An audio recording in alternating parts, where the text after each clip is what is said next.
What's going on, guys? How's it going? Yuri came here, helping you make fit and healthy simple and delicious again. And we are rocking and rolling with another Ask Yuri Live session. Today is Wednesday, March something. I don't even know.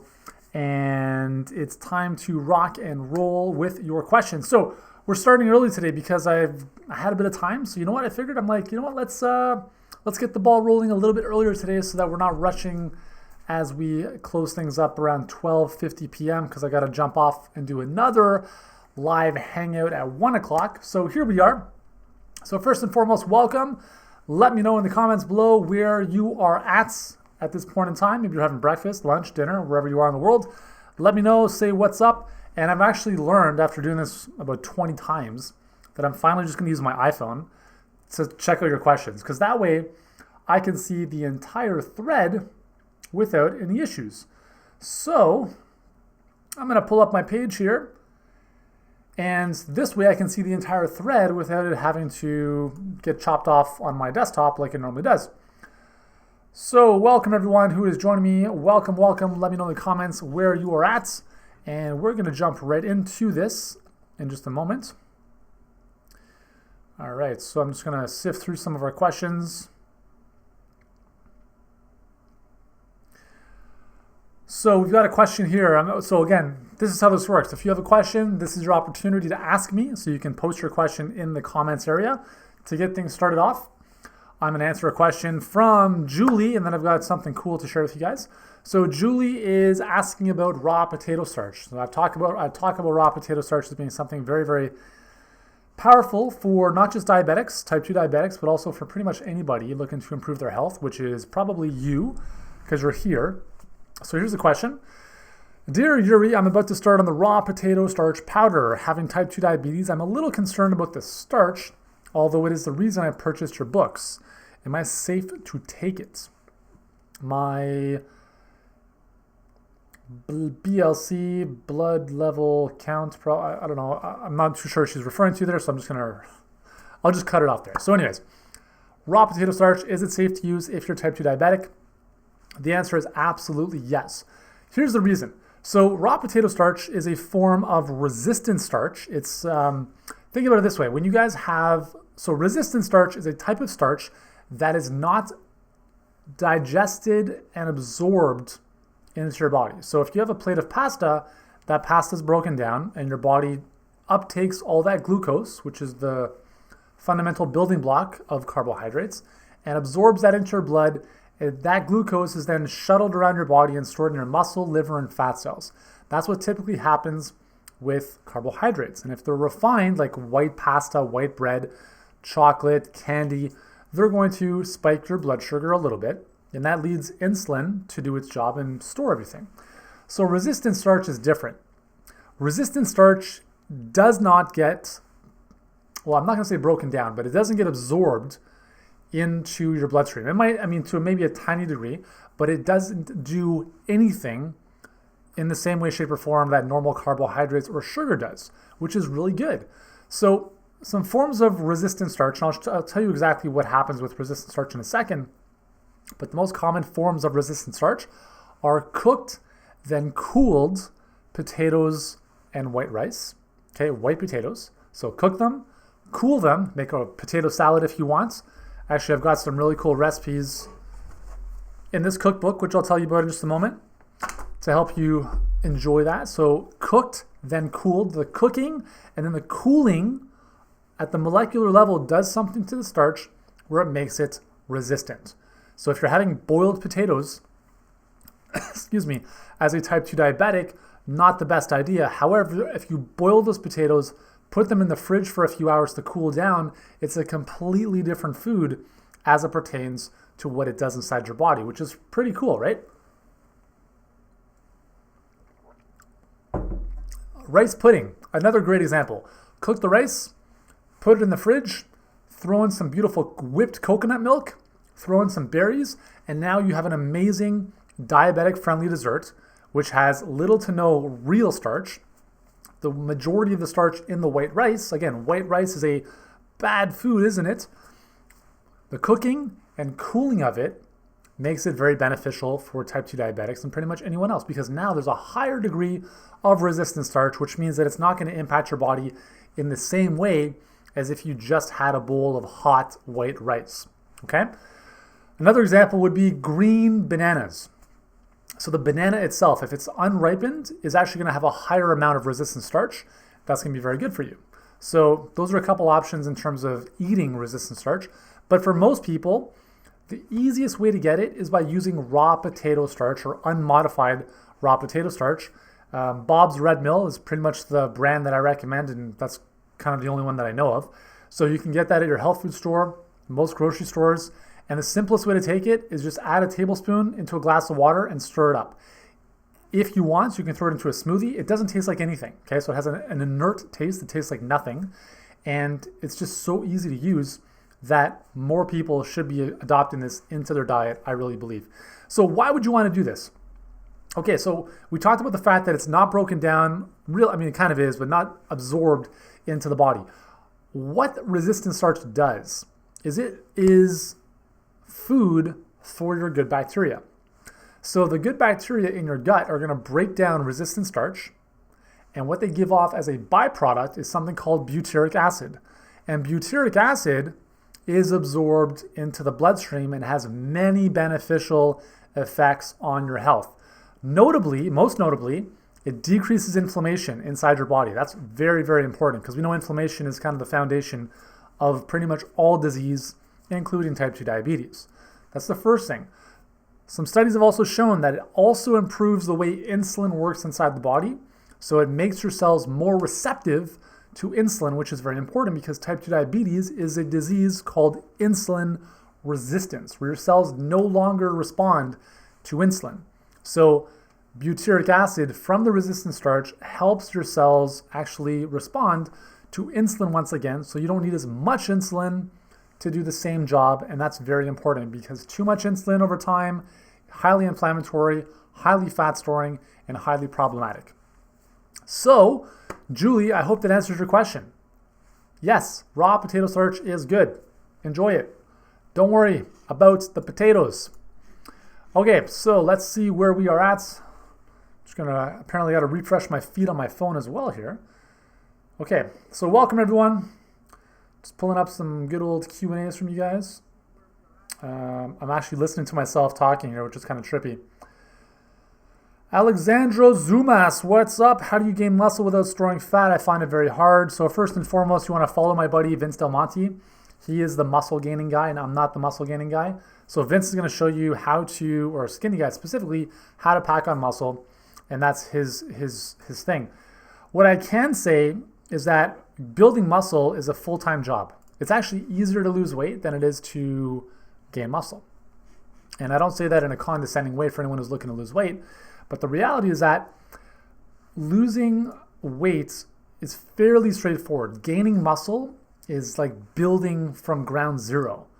So losing weight is like you have this block of marble to work with and you just chip away at it. Building muscle is like, here's the raw material, go build a block of marble. That's pretty challenging. So gaining weight, gaining muscle is a combination of two things. You want to be eating almost all the time. And that's something I don't agree with in terms of just health benefits.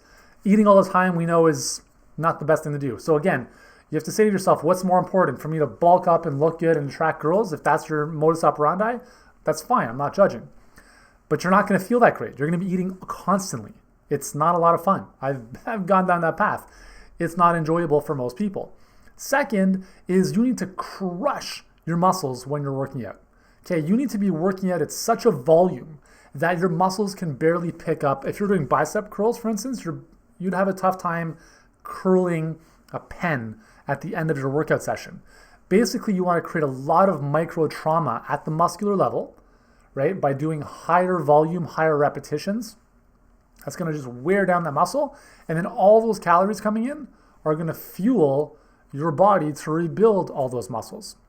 Now, obviously, how do you do that without gaining fat? Well, there's different approaches. Some people say just bulk up first and then you can cut. Other people say you can do it at the same time. If you eat clean foods, you can if you eat a clean diet, the challenge is eating a lot of food. So, right? So, I mean, if you're getting vegetables in, you need to eat a lot of vegetables. Yes, it's easier to get more calories from eating pizza and hamburgers, but those foods are going to be more easily converted into, that abdominal belly fat that we don't want. So the challenge is eating quality real foods in high quantities, crushing your muscles in the gym, and that's how you gain weight, gain muscle without gaining fat in a very quick little synopsis, okay? Thanks for the question, my friend. Hopefully that answers what you're looking for. Okay, so before we move on, I'm going to let you guys know something in case you don't know already. So last week I mentioned this, and literally the next day I got a shipment of another 20 books from my publisher. I got a box on my doorstep, and I'm like, well, I thought it was my greens, because I actually just ordered a bunch of greens for myself from our warehouse, and I thought that's what it was. But no, it was another 20 copies of this cookbook. I don't even know contractually how many cookbooks I was supposed to get from Rodale, my publisher. But anyways, here's the good news. So here's what I'm doing, as I mentioned last week.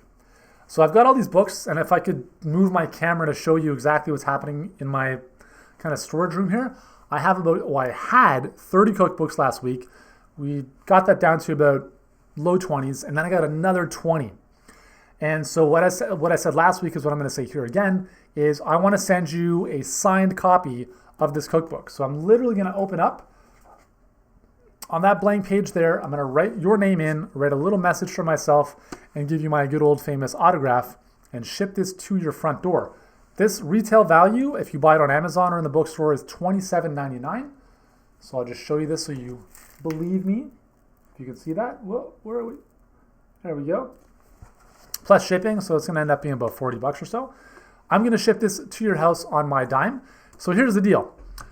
I'm only doing this for, again, we've got about, let's say, 30 some odd cookbooks now, 40-ish. So what we're doing is when you grab a 6-pack of Energy Greens, you will get a free copy, or more or less a free copy signed by me, sent to your front door. So I'm going to give you guys the URL to check this out at. Just give me a sec as I type this in. All right, so there it is. So again, here's the deal. 6-pack of the greens, and I'll talk about these in just a moment because we actually had a question about these.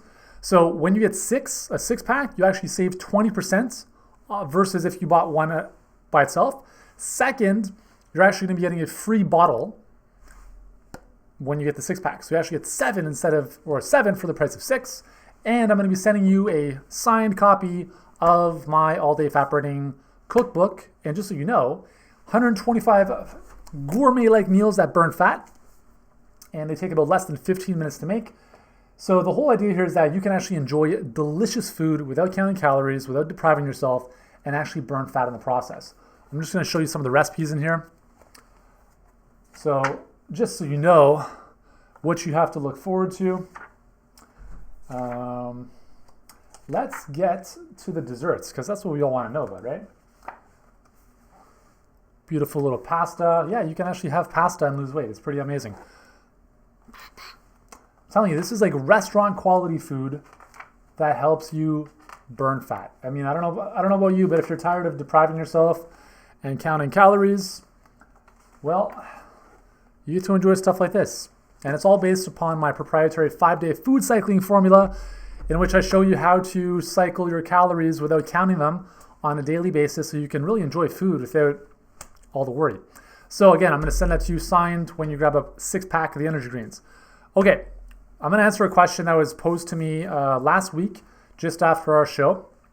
And I apologize because I can't remember the person's name, but he was asking me, what is the difference between your Energy Greens and Athletic Greens, which is another brand on the market, which has been around for a while. So here's the big deal. Here's the big difference. So this is the world's healthiest and tastiest energy drink on the planet to help you look and feel your best. So how do we say that? Why do I say that? Well, first and foremost, there's two things you have to consider. Most other greens powders pack in dozens, if not 100 or so, ingredients to feel like you're getting more value or more stuff, in every serving.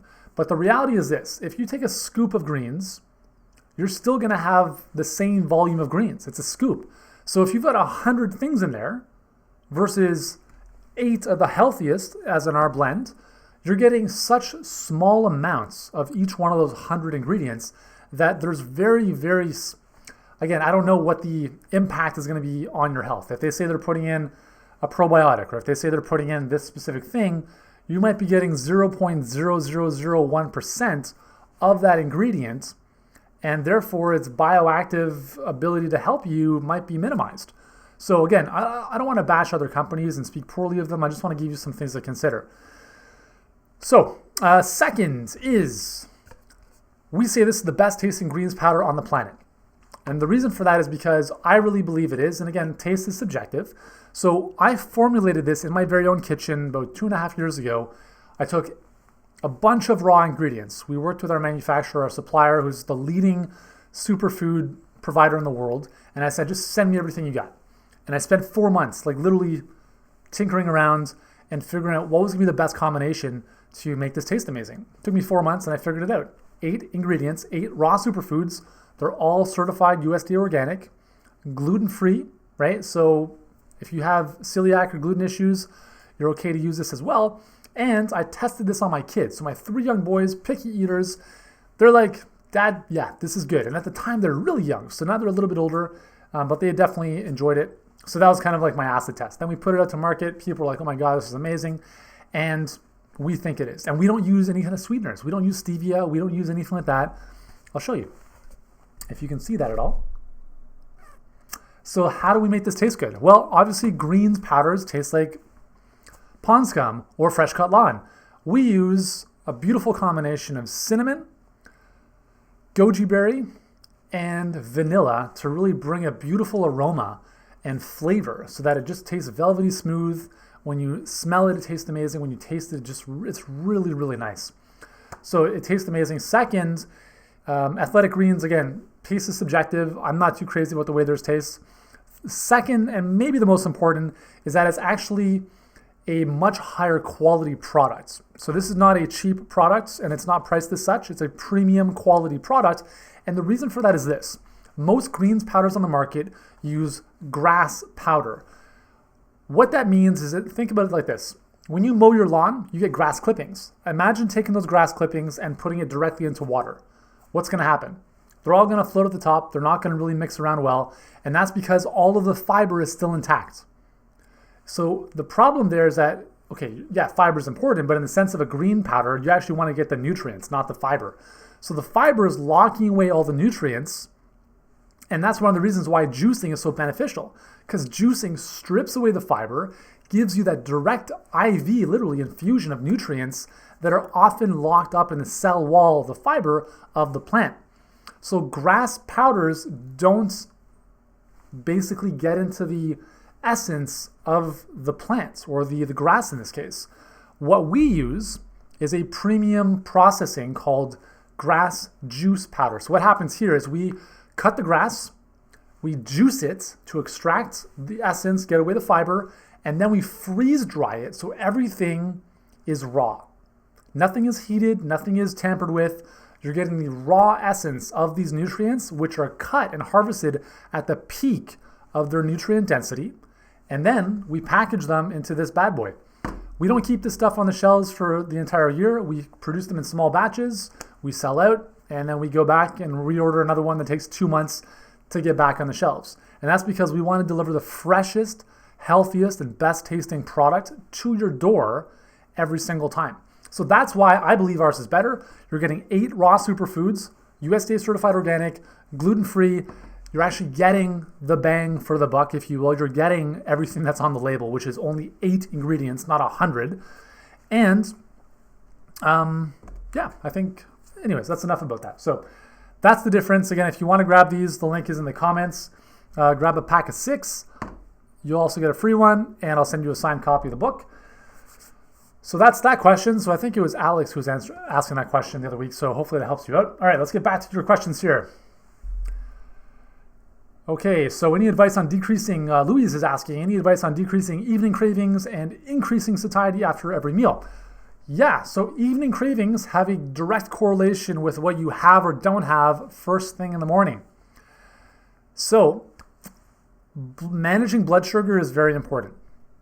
Managing blood sugar is very important, and that's because if you start your day with coffee, donuts, high glycemic carbohydrates, your blood sugar is off to a bad start. And what the research has shown is that if your blood sugar is all over the place throughout the day, it tends to lead to higher amounts of cravings later in the day, after dinner at night. So what we want to do is start the day higher in protein, end the day higher in carbohydrates. What that's going to do, that's going to mitigate our blood sugar where we want it to be. Protein in the morning is going to help you stay full longer.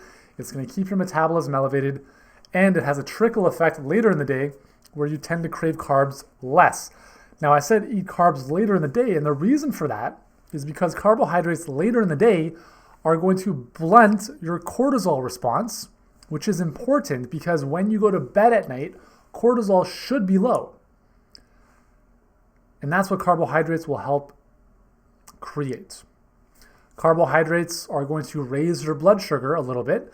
So does cortisol. So if you're eating carbohydrates, the carbohydrates actually suppress cortisol release. Later in the day, that's what we want.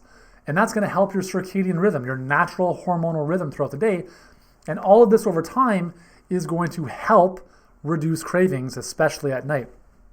Now, second is obviously don't eat the stuff that you're craving, right? If you're craving chocolate, well, here's the thing. You're going to have to take a bit of time away from chocolate. If you're craving cheese and whatever else, take a bit of time away from that.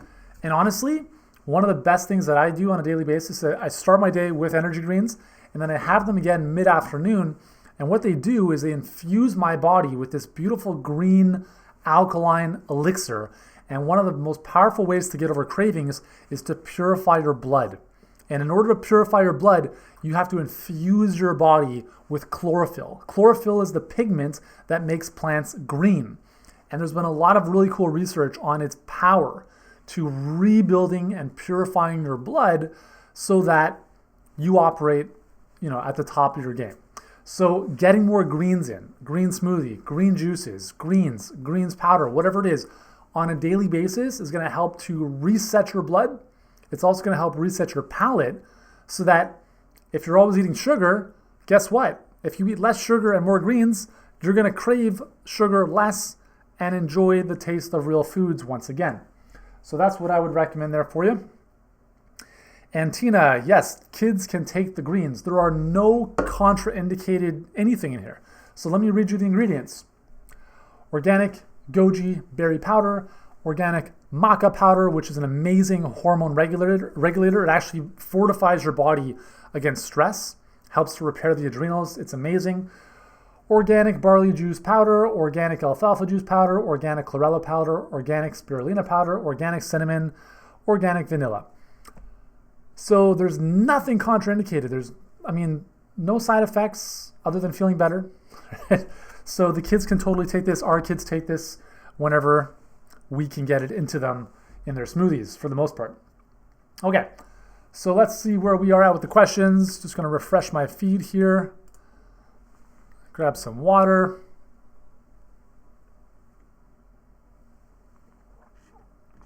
If you're enjoying the show, share it with your friends. Press the share button.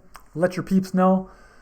Also, if you've got a question, the best way to reach me outside of this Ask Yuri Live is to actually submit a question to my page. So somewhere up here above, Facebook is always changing the way the page looks. I can't even keep track anymore. So there should be like a send message button somewhere on this page. Hit that, submit your questions throughout the week. That way our team documents all your questions, and that way I can answer them either in this live session or in the micro FAQ type of videos that I do throughout the week on this page. And obviously, if you're with me on the live version, then you can just ask me right here, and I'll do my best to hook you guys up. Okay, so let me go back to the Ask Yuri documents.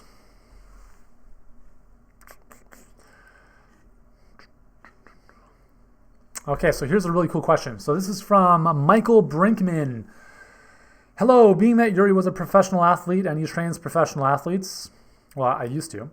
My question is, what is his take on cardio for fat burning purposes? I hear a bunch of different opinions on the subject. This determines if I keep my gym membership or not. Whoa, okay, so we've got some pressure here. What I'm about to share with you, your gym membership is literally riding on the answer to this question. So no pressure, I'm already sweating. Not really. Okay, so here's the deal. If you're playing soccer, hockey, rugby, whatever sport you're playing, cardio is important, right? Doing it properly in terms of interval training, having a good cardio base, that's obviously very important. For fat burning, cardio is less important, especially when we're thinking about doing lots of it. So the problem is that a lot of people think about, when they think about burning fat, they think about, I'm going to jump on the treadmill and crush myself. I'm just going to sweat it out. I'm going to sweat away the calories. I'm going to sweat away the fat. It's the same logic that why people, you maybe have seen these people, will go into a sauna in a jogging outfit wrapped in a garbage bag so they can sweat away the pounds. Well, here's the reality. You're just sweating away water, which is not what you want to do. So cardio has its place in a workout to burn fat. But does cardio have to mean going for a run? And I went for a run this morning, so I'm not saying running is terrible. In moderation, it's okay, small doses. But if you're running every single day, you're going to break your body, hands down. The vast majority of runners get an injury at some point in their lives. Statistically, that's just what happens. But also, let me ask you a question. If I were to say to you, okay, I'm going to have you do 5 exercises, and you can actually just try this if you're watching this, if you're not in the car, driving, or busy, if you're just hanging out with me here, try this. I want you to do 20 bodyweight squats. Then I want you to do 20 push-ups. Then I want you to do 20 lunges. Then I'm going to have you do 10 burpees. And then we're going to finish up with 20 step-ups. So if you do that, there is no cardio component there, but I guarantee something's going to happen. And especially if you do that with weight. Okay? Your heart is going to pump. You're going to start huffing and puffing. What's going on there? Well, when you exercise, the more muscles you use, the more oxygen is required in those muscles. And when you require more oxygen, what do we tend to do? We tend to breathe more heavily and more frequently. So what does cardio do? Well, it has the same effect. So if you're doing a weight training workout that's built in a way where you have a couple exercises with limited rest in between each, using big full body movements, could that be considered a cardio workout? Yes. So if you have the luxury of going to a gym and you enjoy going to the gym, keep the gym membership because you're going to have access to all the weights, squat machine, all that kind of stuff. That's going to help you use those full body movements. And if you want to use the cardio equipment, then you can do so, but do it as a warm up and then maybe do some intervals. So some intervals might be 10 seconds hard, 20 seconds off. 20 seconds light. So a 10-second sprint, 20-second jog. Repeat that for about 5 minutes, and then you'll be considering whether you want to keep going. So it's not about how much you do, it's about what you do with the amount of time you are working out. So the key with cardio is short, high-intensity interval training. Use the longer duration, low-intensity cardio simply as a recovery tool. Don't make the bulk of your workouts 1 hour of running 5 times a week. That's how you're going to destroy your body. You're going to depress your thyroid, which has been shown clinically in studies, and you're going to waste away your muscle mass. And if you want to stay lean in the long run, your muscle is the goal. Your muscle is the key. It's the most metabolic tissue in your body. The more muscle you have, the more calories you burn. Cool? So, there we go. Last question here from Alexandros. Are whole grains as healthy as they say? No, they're not. My mom still hasn't gotten the clue on this one. She buys all natural bread, but it's all natural. Who cares? It's the same shit. Pardon my French. Anyways, I'll just leave it at that. Guys, thanks so much for joining me today, whether it's lunch, breakfast, dinner, middle of the morning, middle of the, and I don't know where you are in the world, but thank you for joining me. Hope this has found you well. If you've enjoyed this, share it with your friends. One final call to action for you. Remember, if you want to grab a 6-pack of the greens, you'll get a free one plus 20% off. And a signed copy of the All Day Fat Burning Cookbook. Again, we only have about 40 of these, so this is first come, first serve. Once these are gone, this offer is off the table. The link for that is in the comments somewhere below above this video. And once again, every Wednesday, 12:30 p.m. Eastern Time, unless I'm on an airplane, I will be right here with you guys. And throughout the week, I'll be shooting shorter little videos to help answer your questions as well. If you have a question you want me to answer in the meantime, send my page a message. We will get that question into our documents, and I'll be sure to answer it in an upcoming video. Thanks so much, guys, for joining me. Hope you have an amazing day. Let's finish off with our cool little outro.